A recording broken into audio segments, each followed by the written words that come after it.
कभी सोचा है कि आप ज़मीन पर मजबूती से क्यों खड़े हैं? आसमान से बारिश की बूंद हमेशा नीचे ही क्यों गिरती है, ऊपर क्यों नहीं जाती? और ये पूरा चांद हमारी इस ज़मीन से टकराकर दूर अंतरिक्ष में क्यों नहीं खो जाता? नमस्कार साथियों, मैं हूँ ममता। स्वागत करती हूँ आपका अपने learning platform think explore enjoy पर। दोस्तों, आज हम NCERT विज्ञान कक्षा 9 का एक बहुत ही ज़रूरी अध्याय गुरुत्वाकर्षण यानी ग्रेविटेशन को सिर्फ एक ही वीडियो में, वो भी मात्र 6-7 मिनट में पूरा ख़त्म करने वाले हैं। इस वीडियो को देखने के बाद आपके कई कंसेप्ट क्लियर होंगे, तो अपनी कॉपी पेन निकालिए और चलिए इस जादुई सफ़र को शुरू करते हैं। NCERT क्लास 9 विज्ञान गुरुत्वाकर्षण यानी ग्रेविटेशन।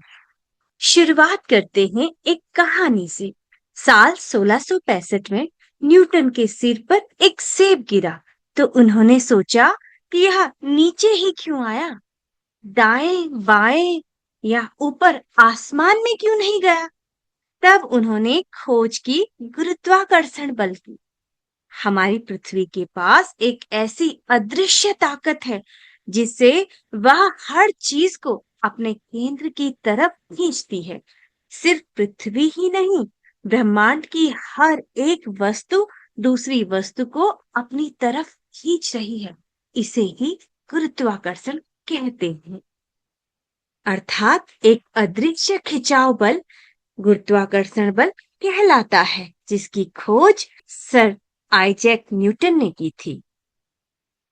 अब आते हैं गुरुत्वाकर्षण का सार्वत्रिक नियम पर। गुरुत्वाकर्षण का सार्वत्रिक नियम किसे कहेंगे? न्यूटन ने कहा था कि ब्रह्मांड के किन्हीं भी दो पिंडों के बीच लगने वाला आकर्षण बल उनके द्रव्यमानों के गुणनफल के समानुपाती होता है और उनके बीच की दूरी के वर्ग के व्युत्क्रमानुपाती होता है। यानी अगर वस्तुएं भारी होंगी तो बल ज्यादा लगेगा और यदि उनके बीच की दूरी बढ़ेगी तो बल कम हो जाएगा। यहाँ पर G एक नियतांक है जिसे यूनिवर्सल ग्रेविटेशनल कांस्टेंट कहते हैं।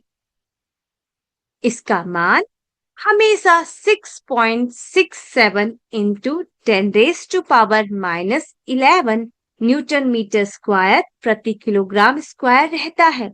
अर्थात यह पूरे ब्रह्मांड में कभी नहीं बदलता।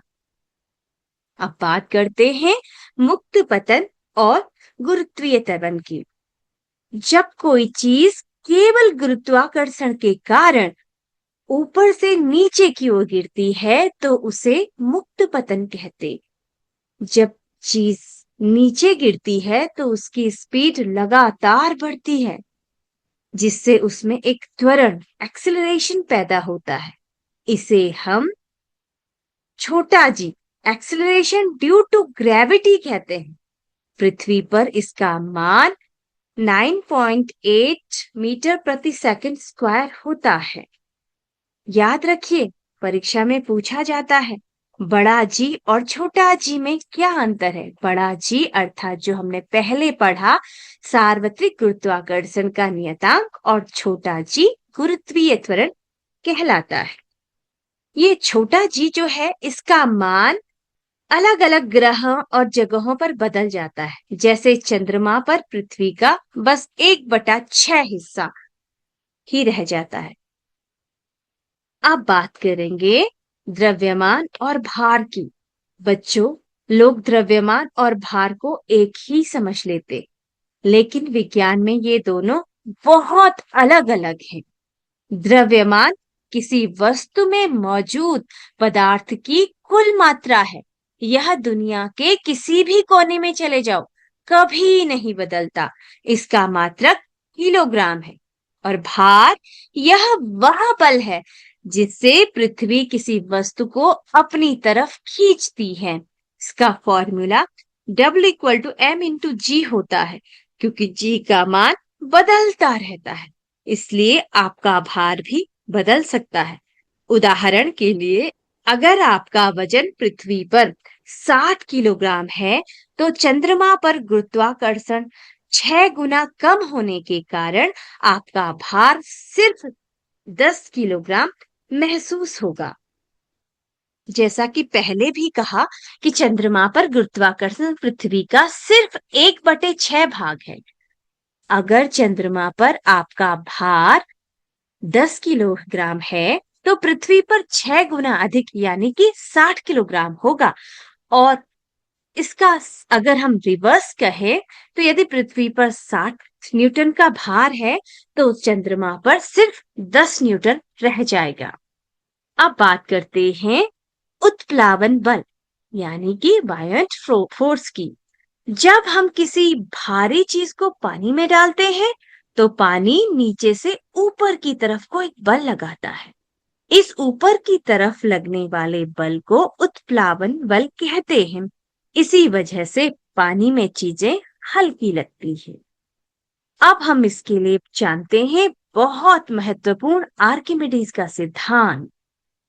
यह कहता है कि जब कोई वस्तु किसी तरल में पूरी या आंशिक रूप से डुबोई जाती है, तो वह ऊपर की ओर एक बल अनुभव करती है, जो वस्तु द्वारा हटाए गए तरल के भार के बराबर होता है।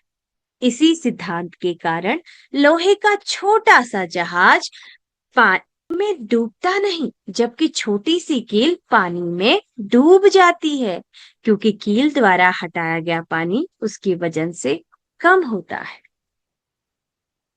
अब बच्चों, अगर आपके दिमाग में कोई भी प्रश्न उत्तर इससे संबंधित में आ रहा है, तो आप निसंकोच मुझसे पूछ सकते हैं।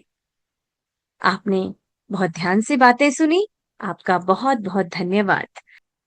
तो दोस्तों, हमने सिर्फ एक वीडियो में गुरुत्वाकर्षण चैप्टर बहुत ही आसान शब्दों में खत्म कर लिया। अगर आपको वीडियो पसंद आया हो, फिजिक्स आसान लगी हो, तो वीडियो को लाइक जरूर करें, अपने क्लास के दोस्तों के साथ शेयर करें और चैनल को सब्सक्राइब करना ना भूलें। मिलते हैं अगले चैप्टर में। तब तक के लिए think, explore, enjoy. Bye bye.